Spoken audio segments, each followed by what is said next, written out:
Good day and welcome, beloved, to Imago Spiritual Learning and Wellness. I want to make sure that my mainstay here is in place.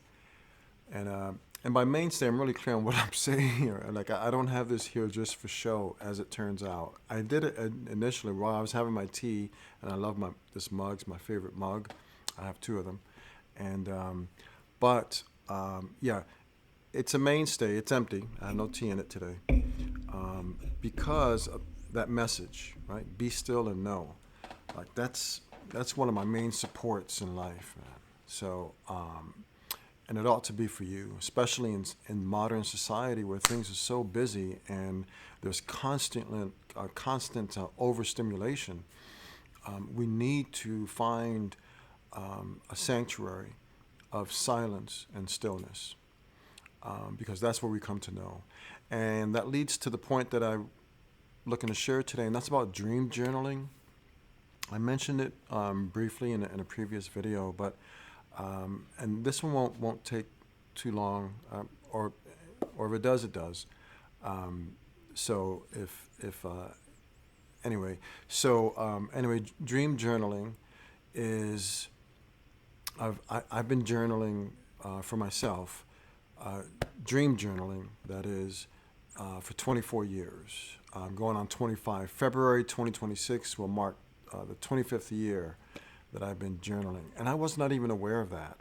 I really became aware of that a couple of years ago. I had a student who really bright, really sharp, super rebellious, defiant, thought everyone was full of sugar honey iced tea. And I told him, you are correct. 99% of adults are absolutely full of it. Really, really full of it. And pretense, all of our emphasis is on being a person and having a personality, and and being liked, and kind of like following the mainstream norms of what life is supposed to look like. And and we value performance over process, and achievement over intention. And so, so I told him, I said, I was about to say his name. I don't want to do that. But I said, man, you're absolutely right. Most adults are not worthy of respect. We're not. We're just not. And we like to flatter ourselves. And that's why it just becomes tougher and tougher, man, just to be around folks. Most of us are just splashing around in shallow waters, and we're just lost, man. Really, really lost. And the more self-assured we are, and which ironically, I sound pretty self-assured right now, don't I? But I'm someone who's plagued with doubts and insecurity and fears, and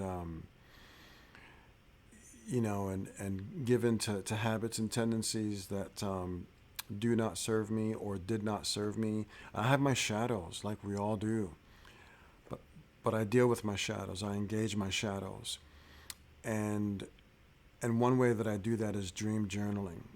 And so anyway, in my conversation with this student, I suggested to him, one thing you could do is recording your dreams, and we talked about what and why, the what and why of that, and how that can look like. And I was one, I think just me and his dad. I think he said we're the only people he respected. And he, even after he left our program, he even left. He returned like a year later to visit, to stop by and say hi, which was really cool. It's one of those payoff moments, man, where you see some evidence, maybe perhaps, that you've impacted a life in a good way, for the better. And so anyway, I suggested to him, that one thing he could do is dream journaling. And there's a long story to that, and I'm not going to get into all that. And I don't know if he ever followed up and actually started doing that. But whether he did or not, I really respect the young man, because I respect people who are not afraid to say it like it is. That's why I love Malcolm X, and and I love how he evolved. Where toward the end of his life, and his ministry, he came to realize that we all are one. We're one human family. And all these divisions, man, are BS. And some of us, man, that's our whole, that's the whole basis of our significance is, we got to find something to fight against, to protest, and we gotta like challenge the system. And man, it's all BS, man. It's all BS, man. It really is. So, and so anyway, I like folks who tell it like it is, but without that BS. Like they think they're saying something and they ain't saying nothing. They ain't saying nothing. So, and we just got to call it out, you know.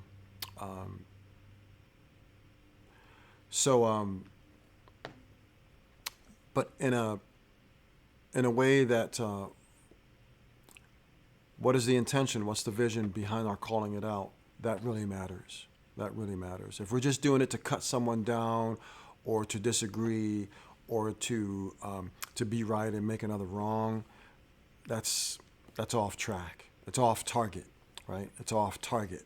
It's sinful. It's off target. It's a sin. It's off target. However, if we're doing it really, really purely with the heart's intention to engage another with a different view, but we do it with a clear intention of really inviting discourse, so that we can hopefully reach understanding, both parties, right? Both parties.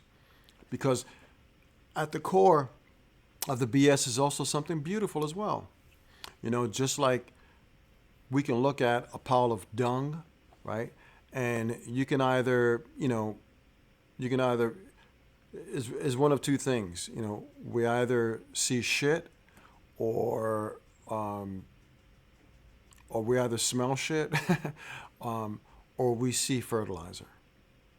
So if we're really intending on growing ourselves, and maybe perhaps helping another in their process to, open up a bit, and I'll give you an example, man. So I had left this conservative meeting, right? This a few years ago. It was held at this church, and I went there a few times actually, to hear, to listen, to participate just with my presence. And so when I had left while it was still happening. I had to leave early for some reason, I forget. And so across the street, there was, a couple people with signs and, claiming to be Antifa and all this, anti-fascist, which, that's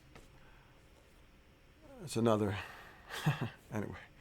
So I went across the street and engaged them in some conversation. I said, "Hey, why are you here? What's your point? I'm just seeking a bit of understanding, perhaps, on my way to understanding." So, and they answered, "Oh yeah, well you got these Christian conservatives over there and blah blah," and I came out in my unity jacket. It was the red, gold, and green with black, so it was like red, black, and green on the back, and my hat and everything, and so so they saw me as a potential ally or friend, right? Which I'm not. I'm an ally to none, and I seek to be a friend to all. But I can't get with BS, man. I can't. And if that's one's way, it's all good. I'm walking a different way, in a different direction. So anyway, so I asked them some questions, and they told me, yeah, we're here, and I said, I said something like, I asked something like, hey, if it were possible to sit down with some of these folks across the street, because I said I just came from that meeting, and I think they were a little bit surprised, and I said I just came from that meeting, and I know some folks in there, and they're really good people, and I said, and I'm sure you all are good people. I don't know you, but you have your position, you have your beliefs, and you're voicing it, and we live in a country where we can do that. I said, but if you had the opportunity to sit down with them and just to discourse, to talk with one another, and to listen to one another, and if that could somehow bring about maybe perhaps a deeper understanding, not of the issues, but of one another, would you be open to that? Because I already knew that on the conservative side they were open to that, because that was my challenge to them. And I had mentioned in an earlier video, I believe, or this is a different one that I had made somewhere else, that that one of the leaders, the founders of this group, was inspired by what I shared, and actually went himself and engaged with some Antifa protesters, and had invited the leader of that small group of Antifa folks to have coffee or lunch together and everything. And they did, and they exchanged numbers. And he said he never would have done that had it not been for what I shared. It wasn't me, it was what I shared, right? It wasn't the messenger, it's the message. That's the point. So anyway, so I asked him, I said, would you be willing to do that? I said, at first they were like kind of hesitant. I said, well, if it could really bring about a measure of insight, and maybe perhaps a broader perspective, and a bit more of understanding of one another, would that be of help? Do you think that would be a positive? And this one young lady was like, yeah, that would be. I think it would be. And I said, so would you be willing to sit down and perhaps just talk face to face, and like human beings, just like that? And she was, yeah, actually I would. I think that would be a good thing. I said, you blessed me right there. Thank you so much. Keep that energy, keep that thought, keep that possibility open, and seek out opportunities perhaps to do that. And then I left, So what I'm saying is that at the heart of all the BS is still something beautiful. It's just that when it comes to the forefront of our thoughts, of our conscious thinking, our conscious mind, it gets all twisted because of the messaging that we tend to imbibe, that lends itself to a certain way of thinking and certain attitudes and certain positions, perhaps on issues and policies, and so so at the core, just like in my earlier video about when one chooses to end their life, at the core is a message, or is a possibility and a voice, but by the time it comes out here, it gets all twisted. So anyway, so all that to say that yes, even at the core of all the BS that I view as BS, still I'm willing to engage with that, because I know that at the core of that is something, is the same thing that's at the core of me. We just got to get beneath the surface. We have to get, we see the iceberg, right? And we see what's sticking out of the water, but I remember when I was younger and learning that 90% of the iceberg is underneath the surface of the water. I was fascinated. I was like, wow, I had no idea. And I remember when I was in school, when I was a young boy in grade school and learning that, I was fascinated with that. That always stuck with me. So it's the same thing with dream journaling. Most of our lives are lived unconsciously. And it's what's in our unconscious that's really ruling our day-to-day conscious mind and conscious decisions that we make. Because our thoughts, become our choices, and our choices, if repeated long enough, become our habits, and then our habits become character, and then our character becomes our destiny, right? I'm sure you've seen that somewhere. I've seen that kind of like a meme, as a meme. But it's so true. It's our unconscious that's really ruling our being, our way of being, and our way of operating. But most of us are not conscious of it. That's why it's in the unconscious. How do we explore that? Well, you can do it through therapy. Some people do it perhaps, with the aid of mind-altering substances. Where if it's done therapeutically, which there are therapeutic applications for mind-altering substances.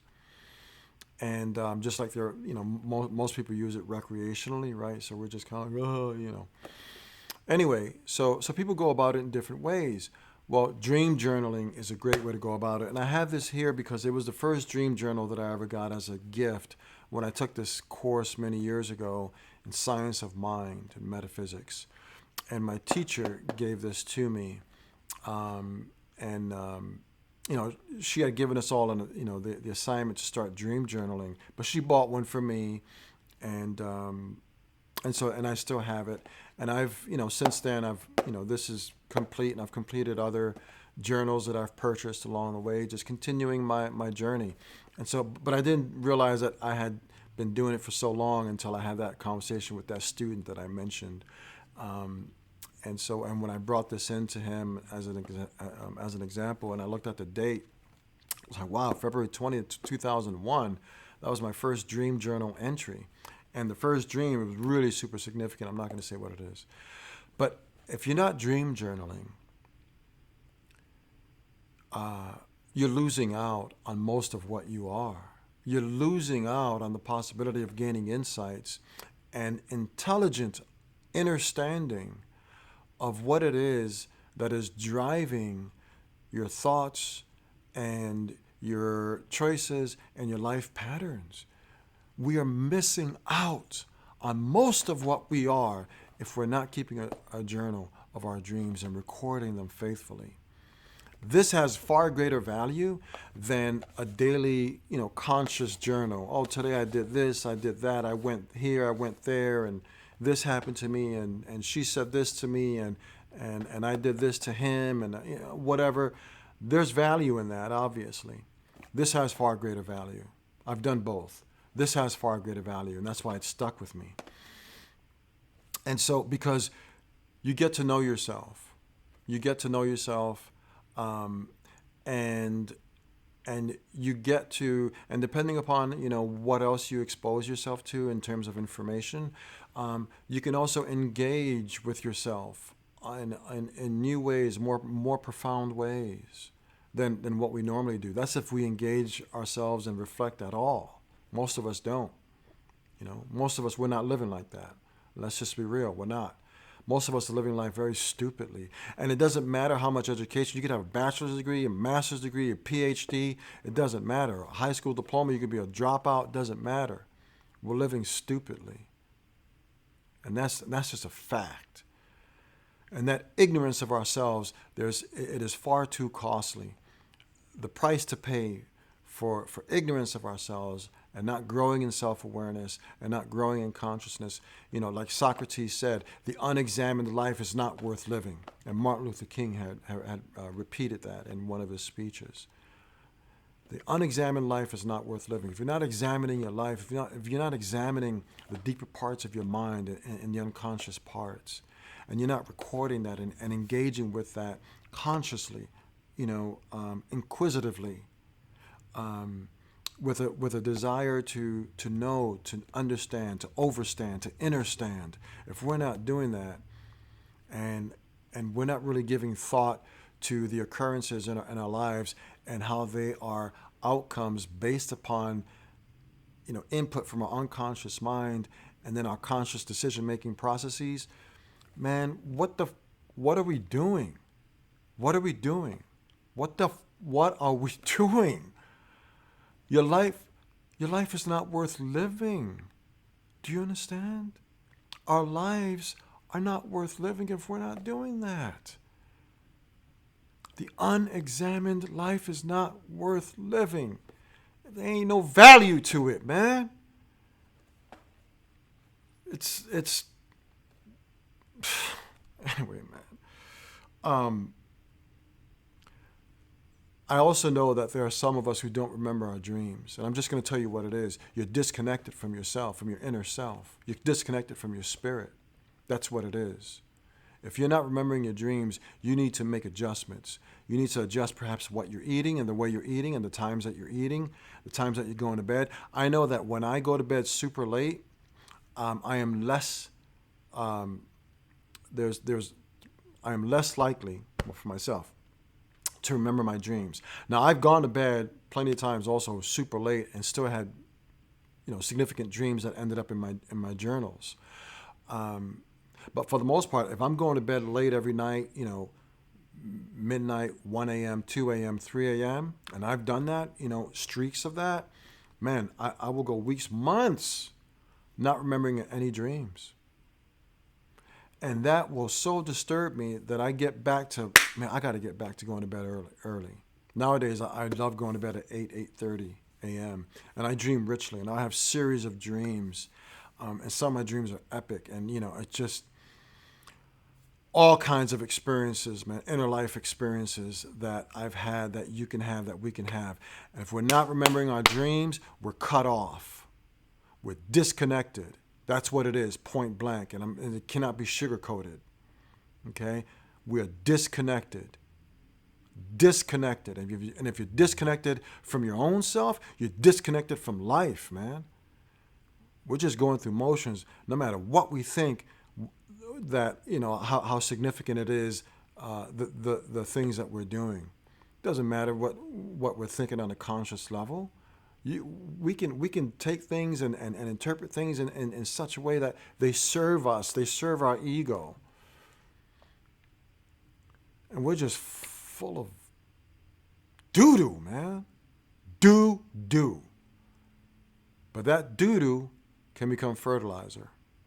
That pain and whatever suffering can become the ground from which we can grow. It really can, depending upon how we engage it, respond to it. So we need to change how we eat. We need to change the times that we're going to bed. We need to change it. Maybe perhaps examine our belief systems. I know that, I don't know if this is the case with all. I don't know. I know a few atheists, and the few that I know who say that they're atheists, whatever, no dreaming. No dreaming, no dreams. I also know people who are very religious, no dreams, no dreams. I also know people who claim to be spiritual, and organizers of and agents of healing and whatnot, no dreaming. It's just like what? It doesn't care. I don't care what we claim to be. It doesn't matter. It's useless. It's meaningless. It's BS.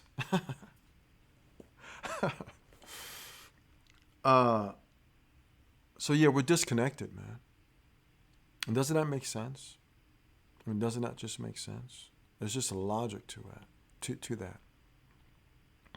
So so we need to make some adjustments. If we're not remembering our dreams, because it clearly means that we're just not connected. We're disconnected from our own deeper selves, and we got to get into that darkness, where the unconscious lives. We have to get into that, just like the 90% of the iceberg is down in the depths beneath the surface in the dark, right? So we've got to go into the dark. We've got to face our demons. We've got to face our shadows. We've got to get real, and be careful too, because today's enlightenment becomes tomorrow's ego trip. And I know this from experience, and I've got to keep myself in check constantly. And still I falter and fall at times, 100%. But that's also ground for further learning, insight, and more opportunities to get really real and honest with myself. A great book, a great book, might be my favorite fiction, work of fiction, one of my favorites anyway, because I love George Orwell and Richard Bach. You know, the Jonathan Livingston Seagull is one of my favorite books of all time.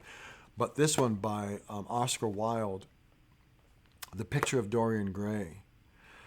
Man, you talk about someone living on the surface, like most of us are doing, and, you know, relegating all of their shadows and ugliness down into the hidden depths, as represented by the mirror in The Picture of Dorian Gray. Man, listen, that book, if that book, you read that book, if you have not read that book, go take your, I was going to say, take your dumb ass out. Go out there, man, buy that book today. And don't order it online. Go to a bookstore, go somewhere, used bookstore, a new bookstore, go out and buy that book today. And buy the hardcover version so that it lasts a long time. Most of my books are hardcover, and because I plan on passing them on either to my sons or maybe perhaps to a school. I don't know. We'll see, right? Because anyway, so go out and buy that book and read it today. The Picture of Dorian Gray. Okay?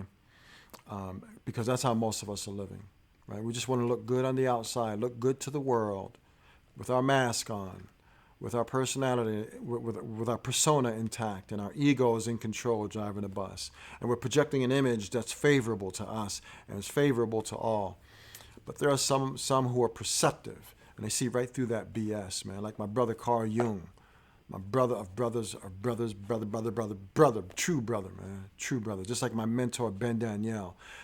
This brother was so powerful and so perceptive, man, and he was cutting with his tongue. He was Jamaican, so raised on the island, and so of course he's going to be a roughneck in that regard.